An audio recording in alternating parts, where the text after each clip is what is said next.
د مشرانو جرګې د دیني کلتوري پوهنې او لوړو زده کړو کمیسیون غړو له مرستیال والي سره په بېلابېلو موضوعاتو ګډه ناسته ترسره کړه. نن د چهارشنبې په ورځ له غرمې وړاندې راغلي پلاوي لومړی دې ولایت ته د خپل سفر د موخې په اړه مرستیال والي سره معلومات شریک کړل. د دغه ناستې په پیل کې د ولایت مرستیال الله شهزاده مظلومیار د مشرانو جرګې د دیني کلتوري پوهنې او د لوړو زده کړو کمیسیون راغلو غړو ته د ښه راغلاست ویلو وروسته د لغمان ولایت د حج او اوقافو پوهنې پوهنتون اطلاعات او فرهنګ او د یو شمېر نورو ادارو د هغو وروستیو فعالیتونو او لاسته راوړنو په اړه هر اړخیز معلومات وړاندې کړل.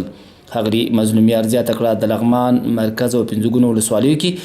د پوهنې او نورو ټولنیزو برخو کې زیات پرمختګونه شوي چې په دې برخه کې د ولسونو همکاري د پام وړ ده. هغه ویل له نیکه مرغه په ټول لغمان کې تړلي ښوونځي نشته. هغه زیاته کړه چې موږ په لغمان کې د امنیت بیارغونې ښې حکومتوالۍ اداري فساد سره د مبارزې د دولتي ځمکو د غصب په مخنیوي د نشهیي توکو پر ضد مبارزه او د ولسونو په یووالي کې له هر څه زیات کار کړی او د دې برخې د لا پیاوړتیا لپاره زموږ هڅې دوام لري. د ولایت مرستیال د مشرانو جرګې د دیني کلتوري پوهنې او لوړو زده کړو کمیسیون غړو سره د لغمان د اوسیدونکو یو شمېر وړاندیزونه غوښتنې شریکې کړې. مرستیال والي د مشرانو جرګې د دیني کلتوري پوهنې او لوړو زده کړو کمیسیون غړو ته د همکارۍ ډاډ ورکړ. ویل تاسې په لغمان کې له هرې ادارې څخه د کارونو او د ستونزو د اورېدو په موخه لیدنه کوئ. درته زمینه برابره ده. ورپسې د مشرانو جرګې د دیني کلتوري پوهنې او لوړو زده کړو کمیسیون غړو په وار سره په خپلو خبرو کې د لغمان د ولایتي ادارې روانې هڅې او فعالیتونه وستایل. ویل موږ لغمان ته په دې موخه سفر کړی ترڅو په لغمان کې د حج او اوقافو پوهنې پوهنتون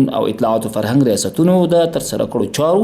راتلونکو پلانونو څخه له نږدې لیدنه وکړو او همدارنګه په یادو برخو کې شته ستونزې واورو او د حل لپاره یې کار وکړو. خوشحال هستم که باز فرصت به دست پیدا شد که در جمع هیئتی که کمیسیون معارف تحصیلات عالی و فرهنگ است از کمیسیون فرهنگی سنا ما عضویتش دارم و ما به خاطر بازدید از مراکزی که مربوط به ما میشه معارف و پوهنتون و سایر مراکزی که اطلاعات فرهنگ و سایر مراکز ما بازدید میکنیم که اگر مشکلات داشتن بتانیم آنچه که در توان ماست با مشکلاتشان رسیدگی کنیم. خلاصه آمدیم که در کل مجموعاً یک احوالگیری داشته باشیم از مردم لغمان و خصوصا از مراکز تعلیمی و تحصیلی و فرهنگی. نن د پارلمان ملي شورا مشران جرګې د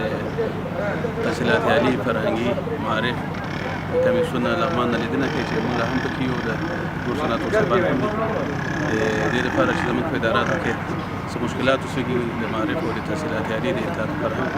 د هغه د لیدنه کوو د رئیس صاحبانو سره د منطقې د خلکو سره د محصلینو سره متعلمینو سره څه مشکلات یا مشکلات غونډو په مرکز کې د وزیر صاحبانو سره شریکو